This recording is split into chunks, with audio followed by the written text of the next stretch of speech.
ശാന്തി. ഇന്ന് ഞാൻ നിങ്ങൾക്ക് മഹാഭാരതത്തിലെ ഒരു സന്ദർഭമാണ് പറഞ്ഞു തരാൻ ആഗ്രഹിക്കുന്നത്. മഹാഭാരത യുദ്ധം മുന്നിൽ കണ്ടുകൊണ്ട് നിൽക്കുന്നതായിട്ടുള്ള സമയം അർജുനനും ദുര്യോധനനും പല വഴികളിലൂടെ യാത്ര ചെയ്തുകൊണ്ട് സൈന്യബലം വർദ്ധിപ്പിച്ചുകൊണ്ടിരിക്കുകയാണ്. അങ്ങനെ ഒരു സന്ദർഭത്തിലാണ് ശ്രീകൃഷ്ണനെ തൻ്റെ വശത്താക്കാൻ വേണ്ടി ദുര്യോധനനും ശകുനിയെല്ലാം ഒത്തുചേർന്ന് ദ്വാരകയിലെത്തിച്ചേരുന്നത്.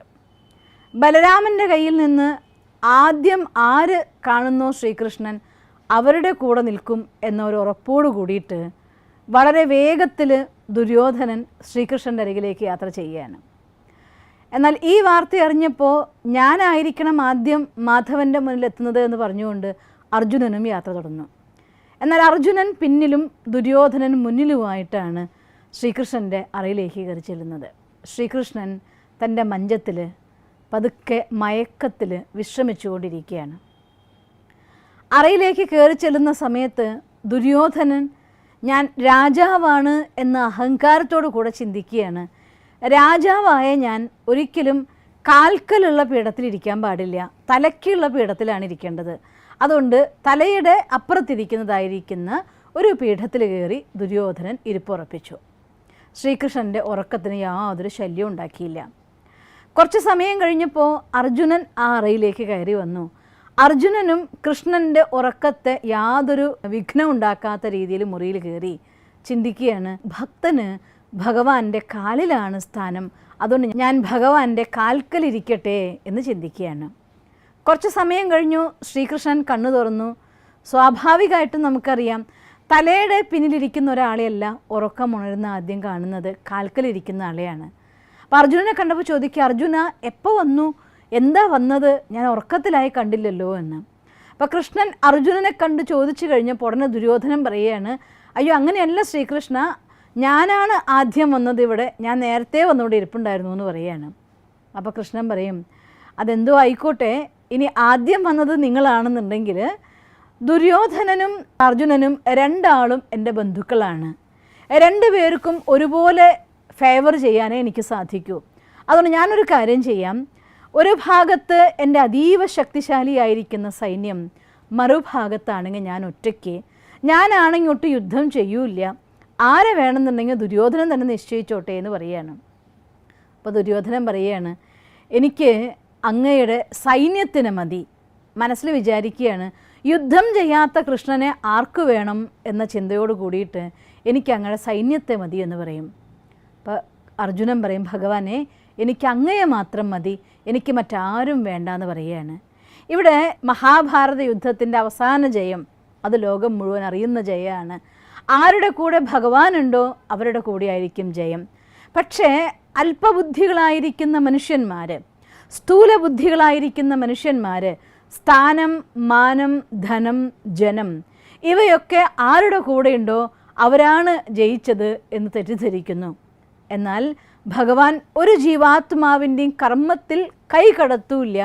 അതേസമയം ശ്രേഷ്ഠമായിരിക്കുന്ന രീതിയിൽ ജീവിക്കാൻ ആഗ്രഹിക്കുന്ന, ഭഗവാനെ തൻ്റെ കൂട്ടാക്കാൻ ആഗ്രഹിക്കുന്ന ജീവാത്മാക്കളെ ഒരിക്കലും കൈവിടൂല്ല. ഇതിൻ്റെ ഉത്തമ ഉദാഹരണം നമുക്കിവിടെ കാണാൻ സാധിക്കും.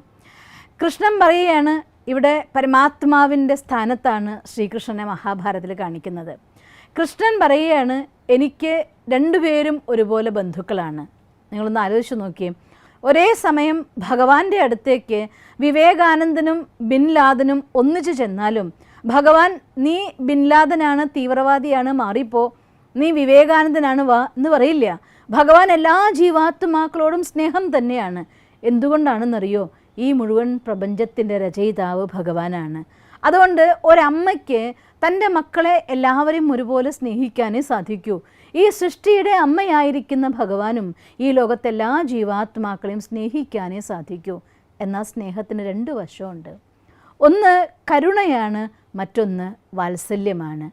ഒരു സാധാരണ മാതാവ് പോലും തൻ്റെ രണ്ട് മക്കൾ, ഒരുവൻ നല്ലവനും ഒരാൾ തൻ്റെ കുലത്തിന് മുടിക്കാനുള്ളവനാണെങ്കിലും രണ്ടുപേരും സ്നേഹിക്കാനേ ഒരമ്മയ്ക്ക് കഴിയൂ.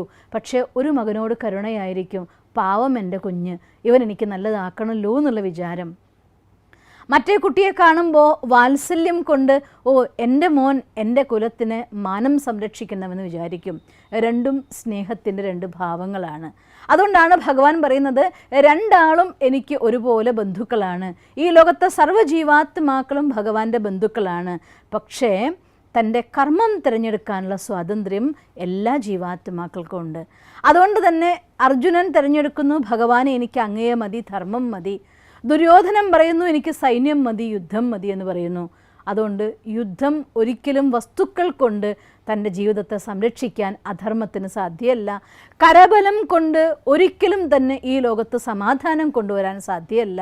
അതേസമയം തപസ്സിൻ്റെ ശക്തിയിലൂടെ, നന്മയുടെ മാർഗത്തിലൂടെ, സ്വന്തം ജീവിതത്തിൽ ഈശ്വരൻ്റെ ഡയറക്ഷൻ പ്രകാരം ആര് ജീവിക്കുന്നു ആ ആത്മ തൻ്റെ കർമ്മത്തിൻ്റെ ഫലമായിക്കൊണ്ട് ജീവിതം സുഖത്തിലേക്ക് നയിക്കും. തുടർന്നുള്ള മഹാഭാരത കഥയിൽ നമ്മൾ കാണുന്നുണ്ട് പല സന്ദർഭങ്ങളിലും അർജുനൻ വധിക്കപ്പെട്ടേക്കാവുന്ന പല സാഹചര്യങ്ങളും വരുന്നുണ്ട്. പക്ഷെ അവിടെയൊക്കെ ശ്രീകൃഷ്ണൻ്റെ വിദഗ്ധമായ ഗൈഡൻസ്, ആ തേർ തെളിക്കുന്നതായിരിക്കുന്ന വിദ്യയിലൂടെ ശ്രീകൃഷ്ണൻ അർജുനനെ രക്ഷിക്കുകയാണ്. ഭഗവാൻ ഒരിക്കലും ഒരു ജീവാത്മാവിൻ്റെയും കർമ്മത്തിൽ കൈകടത്തില്ല. കാരണം കർമ്മത്തിൽ കൈകടത്താനുള്ള അധികാരം ഭഗവാന് പോലുമില്ല. ഒരു ജീവാത്മാവിന് സ്വന്തം കർമ്മം തിരഞ്ഞെടുക്കാനുള്ളതായിട്ടുള്ള സ്വാതന്ത്ര്യവും ആ കർമ്മഫലം അനുഭവിക്കാനുള്ളതായിരിക്കുന്ന പ്രതിബദ്ധതയും ഉണ്ട്. അതുകൊണ്ട് കർമ്മം തിരഞ്ഞെടുക്കുമ്പോൾ ശ്രേഷ്ഠമായ കർമ്മം തിരഞ്ഞെടുത്ത് ഈശ്വരന് നമ്മുടെ കൂട്ടുകാരനാക്കുകയാണെങ്കിൽ, അഥവാ നമുക്ക് മോശമായ സാഹചര്യം വരാൻ മുജ്ജന്മകർമ്മം കൊണ്ട് സംഭവ്യമാകുന്നുവെങ്കിൽ പോലും സന്ദർഭത്തിൽ ഈശ്വരൻ്റെ ഗൈഡൻസ് തേരാളിയാവാന്ന് വെച്ചാൽ എന്താ അർത്ഥം? ജീവിതത്തിൻ്റെ കടിഞ്ഞാൺ ഭഗവാന്റെ കയ്യിലാണെങ്കിൽ, ബുദ്ധിയോഗം ഈശ്വരനുമായി ചേർത്തിട്ടുണ്ടെങ്കിൽ, മനസ്സാകുന്ന കുതിരയെ ഓടിപ്പിക്കാനുള്ള അവകാശം ഹൃദയത്തിൽ ഭഗവാനെ പ്രതിഷ്ഠിച്ചുകൊണ്ട് നിങ്ങൾ സാധിച്ചിട്ടുണ്ടെങ്കിൽ, നിങ്ങളുടെ ജീവിതത്തിലെ മുജ്ജന്മഗത കർമ്മത്തിൽ എത്ര തന്നെ കഠിനമായ അക്കൗണ്ടുകൾ വന്നാലും അതിനെല്ലാം അതിജീവിപ്പിച്ചുകൊണ്ട് ജീവിതം വിജയമാക്കി മാറ്റാൻ നിങ്ങൾക്ക് സാധിക്കും. അതുകൊണ്ട് ഈ ജീവിതത്തെ ഈശ്വരൻ്റെ മുന്നിൽ സമർപ്പിച്ചുകൊണ്ട് നമ്മുടെ ജീവിതത്തിൻ്റെ നിർണയങ്ങളാകുന്ന കടിഞ്ഞാൺ ഭഗവാന്റെ കയ്യിൽ കൊടുത്തുകൊണ്ട് മനസ്സിൽ ഈശ്വരനെ പ്രതിഷ്ഠിച്ച് ഈ ജീവിത നൗകയെ അഥവാ ജീവിതമാകുന്ന ഈ രഥത്തെ ലക്ഷ്യത്തിലെത്തിക്കാൻ വേണ്ടി ഈശ്വരൻ്റെ ആജ്ഞപ്രകാരം ജീവിക്കാം. എന്നാൽ നമുക്കെന്നും വിജയത്തിൻ്റെ മാധുര്യം അനുഭവിക്കുകയും ചെയ്യാം. ഓം ശാന്തി. ദിവസം തോറും ജീവിത വിജയങ്ങൾക്ക് വെളിച്ചം വീശുന്ന പുത്തൻ വീഡിയോകൾക്കായി ഞങ്ങളുടെ യൂട്യൂബ് ചാനൽ സബ്സ്ക്രൈബ് ചെയ്യൂ. നോട്ടിഫിക്കേഷൻ ലഭിക്കുന്നതിനായി ബെൽ ഐക്കൺ ക്ലിക്ക് ചെയ്യൂ. ഒപ്പം ഞങ്ങളുടെ ഫേസ്ബുക്ക്, ട്വിറ്റർ, ഇൻസ്റ്റാഗ്രാം പേജുകൾ ഫോളോ ചെയ്യൂ. നന്ദി.